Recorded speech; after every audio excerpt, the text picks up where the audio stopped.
Hello, beautiful people. My name is Kristen. Thank you for stopping by my channel to hear about the books that I have read in the month of June. And today we're talking about nonfiction.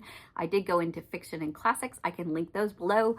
But I think my favorite, most thought-provoking, I've read such good books. But let's talk about my nonfiction because they are absolutely amazing, especially if you're here maybe preparing for Nonfiction November or one of those, or you're just looking to learn something new. Let me get into it. Daniel James Brown, he is the author of Boys in the Boat, which was also made into a very popular movie a couple years ago. This is another one of his books, The Indifferent Stars Above, and it is a harrowing, gripping tale of those who were in the Donner Party. And if that name rings a bell, it's probably because it's very famous for the break-off expedition traveling west towards California, Oregon coast that got stuck in an awful winter on mountainsides and ended up in an act of cannibalism to save themselves. So very, very creepy, very human, very just, oh, it just, you can feel the cold and the hunger and the oppression as you're reading it. And he does such a brilliant job of going into research and the history and explaining all the different reasons why the different choices were made. And even though I kind of know, most of them are not going to make it, kind of what's going to happen, but you're still one of those where you're on the edge of your seat going, who's going to make it? How is this going to play out? I mean, I didn't know that. I didn't know those kind of details. So it's hard to say you enjoy a desperate, sad story. But as far as a desperate, sad story goes, that was a really good one. Talking about some hard, sad stories, Band of Brothers by Stephen E. Ambrose. This is another nonfiction that is the story of E Company, who was the paratroopers that came down on D-Day, beaches of Normandy, over fighting against the Nazis in Germany, trying to free Europe during World War II. And it goes all the way from looking at the individual people that he actually interviewed, them and their families, the survivors, told the backstory of their decision to go into the Air Force, of going through the training together. They talked about their sergeants and the people who gave them a hard time and the people that really encouraged and inspired them. And then the story follows them over and talks through the actual fighting, not just on D-Day, but all of their experiences, all of their campaigns, all of their marches, everything that was going down, all the way to the end of the war, coming across some of the survivors and going back and reacclimating into the States and kind of catching us back up to the end of their life. It is beautiful. It makes you feel so proud of them and their courage, their fearlessness going into fight for something, and their strong band of brothers, the way they become family and rely on each other with their lives.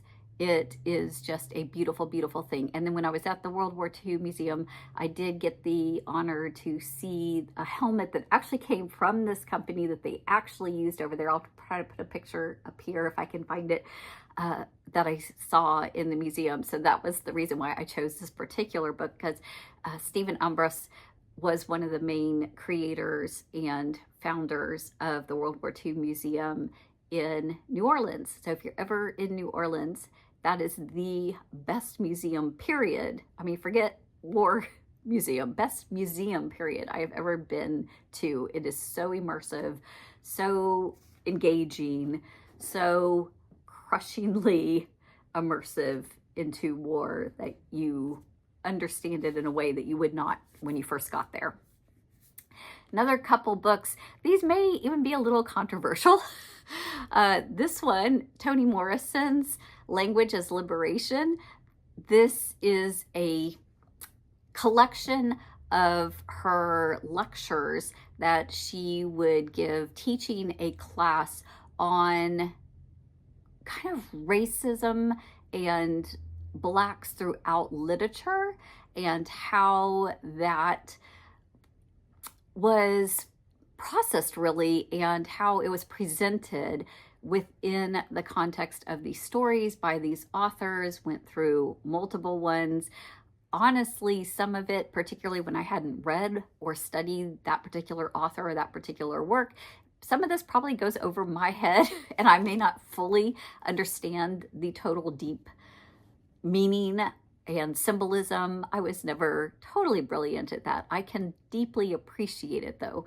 And it was fascinating because there were a lot of authors that I had read, especially I really enjoyed I did do a video on how I was never going to read William Faulkner again. And she actually did a fairly nice job of talking about him and not overtly calling him racist, which he pretty much said he was in the research and interviews that I read of him. But like, it was much more nuanced on that. Like, she even recognized how he was sort of wrestling through that in his own mind within the context of his stories. So really, really engaging, but also very, I also found myself thinking, that's the way it is. This is the author, when they write these stories, they are bringing all of their background or their statements or their biases or their leanings, and they are working them in, sometimes even really intentionally. Sometimes they are purposely. And when it's too heavy-handed and it's too obvious that that's what they're doing, that's when I really disengage, even if I may agree with their standing or what they're trying to push. And it's like, yeah, I agree with the premise, but that was so unsatisfying the way they presented it in their story that I end up kind of wrestling and rejecting with that. So I was wrestling with that in my mind a little bit too. And then finally, my last nonfiction, I did pick up JD Vance's Communion. I had read his Hillbilly Elegy and really appreciated hearing about his background. It actually was pretty similar in a lot of ways to my mother's upbringing in the exact same area of the country, as well as my husband's. That was across the state line, but still that rural, mountainous kind of upbringing. This one, I appreciated his interviews on The View, and what I wanted to pull from that mostly was just his statement that this is not really a political book, aside from the fact that he's vice president of our United States. And so obviously it is a autobiographical story where he's telling his story. And so there's going to be some of that in there, but it's not to make necessarily a political statement. He is trying to walk you through questioning his faith, struggling with his faith, reclaiming his faith, and specifically choosing Catholicism and why that happened for him and what were his struggles and reservations, and just being honest about it for the purpose, in his words, that he is trying to support other people who may be on a faith journey. And he doesn't try to tell you, hey, this is right for everybody, or this is the definitive, I've proven it kind of answer. He does not do that. He says, these are the things that are true for me. This is why it's true for me. Everybody has their journey. I love how he will respect others who are on a different path or a different place in their path, including his wife, right? His wife is not Christian. She's Hindi, comes from a completely different culture and background, and he honors that. And he talks in his book about honoring that and about how she honored him. And she was really one of the big proponents of him going on his faith journey, saying, hey, it is good for you. I see that it is good for you to be on this journey. And he does the same for her. So if our leader can model and share about this kind of diversity within even his own household, I just find that a glimmer of hope. I just find that a glimmer of, can we go forward trying to find our way where we can respect one another on different journeys in different places of life and come through it just supporting, hey, I recognize that this is good for you, and trying to allow that to be instead of breaking the other person down because they're different. So, which, by the way, is another meaning of communion, right? When we are together. So those were my nonfiction. Lots to think about, lots to process, lots of using my little gray cells and gray matter, just learning about these struggles in life, overcoming the enemies. And by the way, if you want to understand fascism of the past, this is a good way to do it. This is a good way to do it. You can kind of get those glimmers of might be why we're talking about it or wrestling with it, but it's different. And how is it different? And how is it the same? And how can we have an educated discussion about that? Love it. Love things that just stir me up to learn and think and wrestle. So if you are now thinking about wrestling with any of these, or you have another recommendation based on any of these to put down, or what are you reading that's some nonfiction? Drop it in the comments. Let people find it. Hope that you are having a great summer. Happy reading, y'all. Take care. Be blessed.